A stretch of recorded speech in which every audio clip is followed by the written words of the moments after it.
The United Nations Security Council's vote on Gaza aid has been delayed for the third time this week. This comes as US President Joe Biden says that Washington's support for the resolution is still unresolved.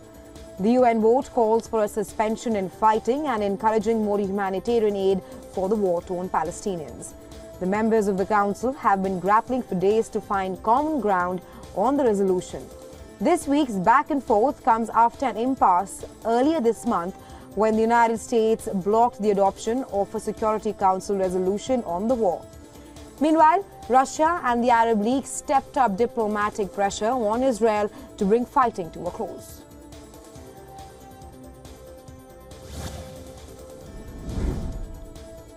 Leaders of the Houthi militant group have said that they would strike US warships if Washington targets Yemen.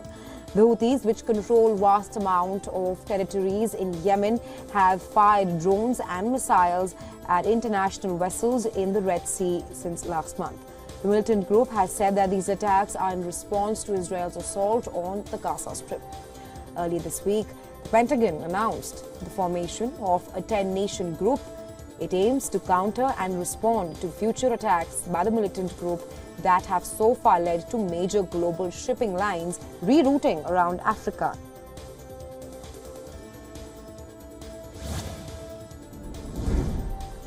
Amid the ongoing war with Israel, Ismail Haniyeh, the leader of the Palestinian militant group Hamas, is in Egypt, and he is there to discuss the possibility of brokering another ceasefire and renewing hostage negotiations. Haniyeh, who is in Egypt with a high-level Hamas delegation, will be meeting with the Egyptian intelligence chief. They will discuss the supply of humanitarian aid, withdrawal of the Israeli from Gaza, and also relocation of people who have been displaced to their towns and villages in the north of Gaza. According to reports, Israel has presented a plan to the mediators which could secure the release of some 30 to 40 more hostages. The plan prioritizes remaining elderly women and men in need of urgent medical care.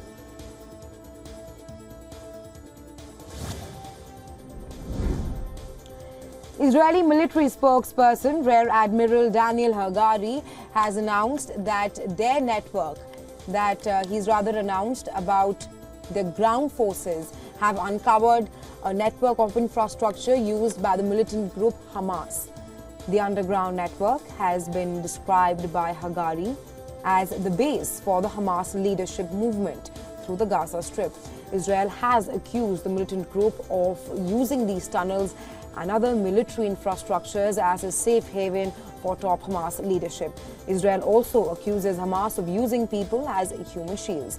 Hamas has, however, denied these accusations.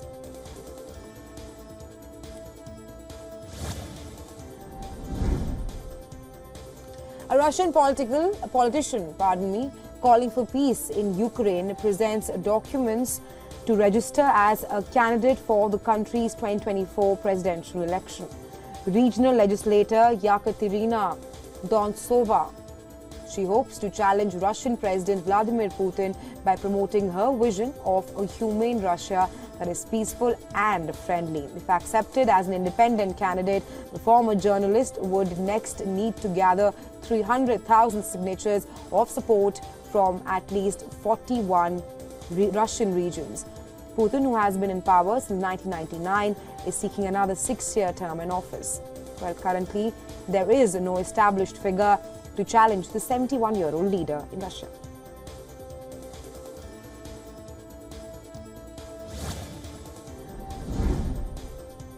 According to North Korea's state news agency, leader Kim Jong-un has said that Pyongyang would not hesitate to launch a nuclear attack if an enemy provokes it with nuclear weapons. This comes as North Korea tested its new intercontinental ballistic missile earlier this week to reportedly gauge the war readiness of its nuclear forces. Well, Kim also said that the launch demonstrated the military's high mobility and rapid attack capability.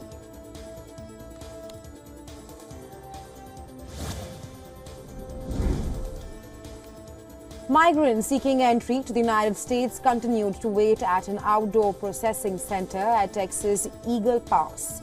And this comes amid a new Republican-backed law passed by Texas that gives the state laws enforcement authorities to prosecute and deport migrants who have crossed the border illegally. The law, known as SB 4, makes it a state crime to illegally enter or re-enter Texas from a foreign country.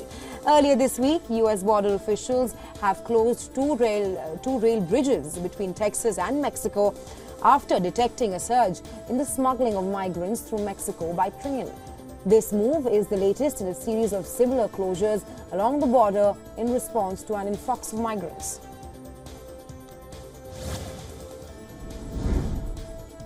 Elections in the Democratic Republic of Congo has been extended after widespread delays, opposition allegations of fraud, violence and logistical setbacks. Voting in the country's presidential and legislative elections began on Wednesday after almost a 3-hour delay, while polls were scheduled to close at 5 p.m. Hundreds of people were still waiting to vote beyond the stipulated time. The Election Commission has said that voting will continue on Thursday in polling stations that were unable to open on polling day. The opposition candidates have sounded the alarm about the delays and other issues, including annulment, malfunctioning electronic voting systems and violent attacks.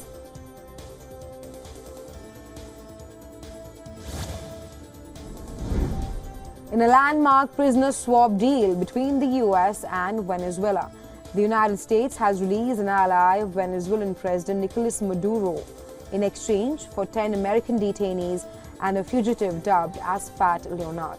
The deal came after months of negotiations brokered by Qatar and involved top officials from the White House and representatives of Maduro. Venezuela has handed over a fugitive named Leonard Francis, the man at the center of U.S. Navy's biggest ever corruption scandal. The deal represents the Biden administration's boldest move yet to improve relations with a major oil-producing nation.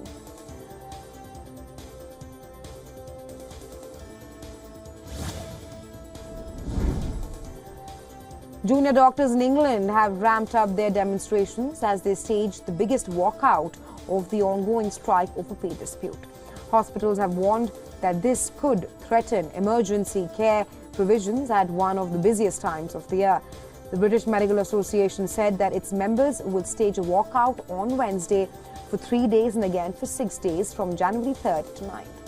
Junior doctors abandoned negotiations with the government after being offered a pay rise of between 8% and 10%. The medical practitioners are seeking a 35% rise, which they say is necessary to cover the impact of inflation over a number of years.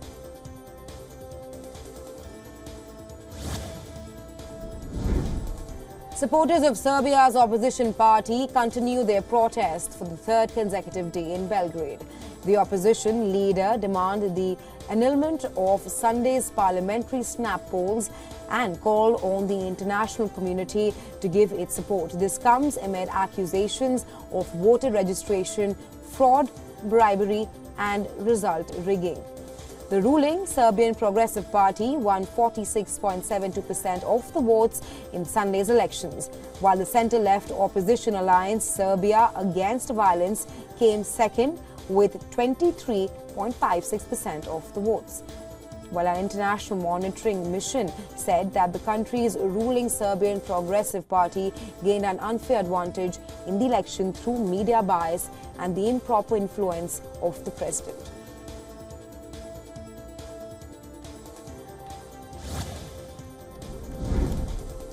Danish dock workers and truck drivers stopped unloading and transporting Tesla cars destined for Sweden.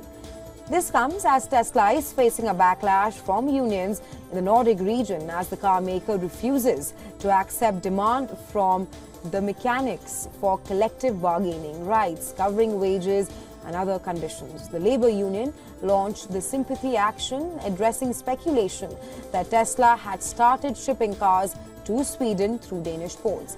The sympathy action will only affect Tesla cars meant for Sweden.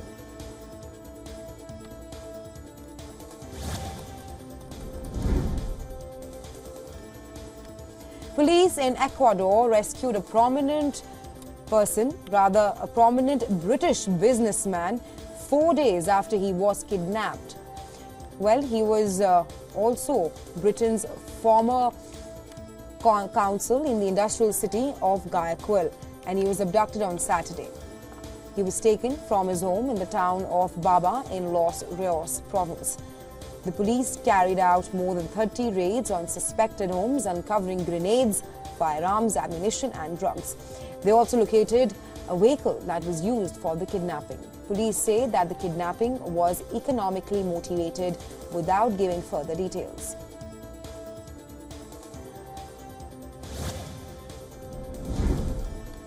Argentina's president has announced sweeping reforms that will end limits on exports and authorize measures to loosen regulations. This comes as his new government combats a severe economic crisis.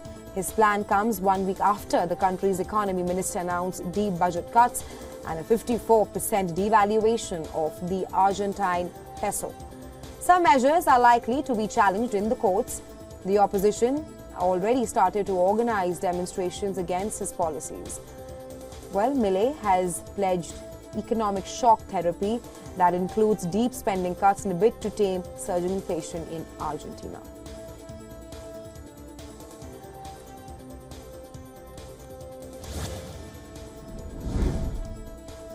Lava continues to spew from the volcano in southwestern Iceland that erupted later on Monday. Even though the intensity of the eruption is decreasing, engineers are working round the clock to divert the magma away from a geothermal power plant. Amid weeks of warnings from scientists, the authorities built reinforcements around the geothermal plant. It is just 2 kilometers away from the eruption site.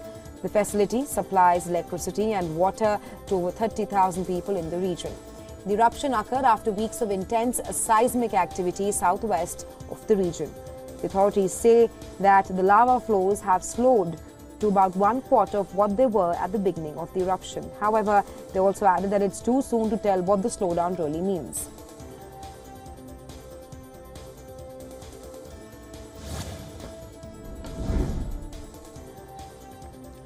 Residents of Bolivia's central Santa Cruz region are overwhelmed by the incessant rainfall that left swollen rivers and flooded streets. The heavy rain started on Tuesday at dawn, and according to local media, up to 100 millimeters of rain has been registered in the capital so far. The storm flooded houses, prompting rescue teams of the local government to assist stranded families.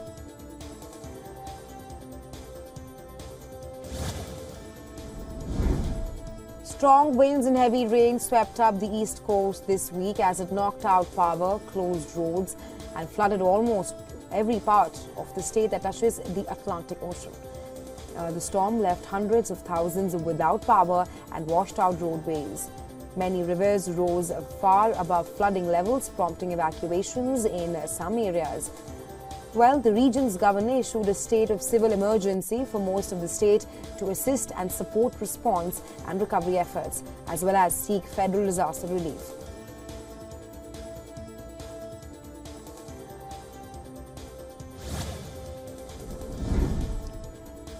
And Santas have set up a beautiful Christmas market at the first floor of the Eiffel Tower. Children in particular were surprised to see Santa in Paris. Market goers can buy local products like honey and mustard while enjoying a cup of hot chocolate or wine. The Eiffel Tower Christmas market runs until January 15th and is open during the tower's opening hours.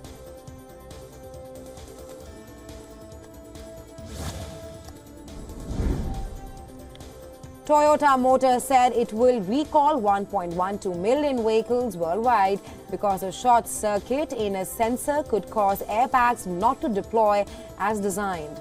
The new sensors were prompted because older airbags deployed the same way for all driver and passengers, causing some injuries and in rare cases even death to children.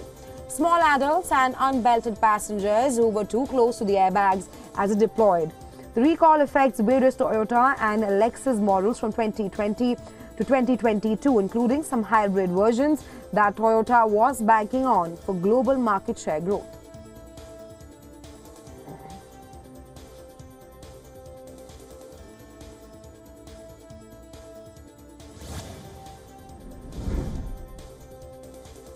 US new vehicles set a record high for fuel economy in 2022, with the biggest yearly improvement in 9 years to an average of 26 miles per gallon as EV sales jumped.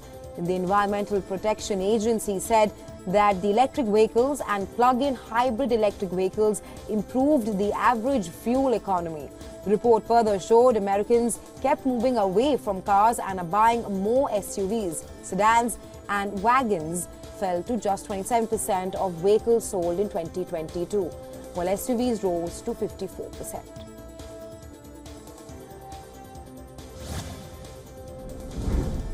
Boeing has won a key clearance from China's aviation regulator, moving it a step closer to resuming the deliveries of 737 MAX aircraft to the country after a more than 4-year freeze.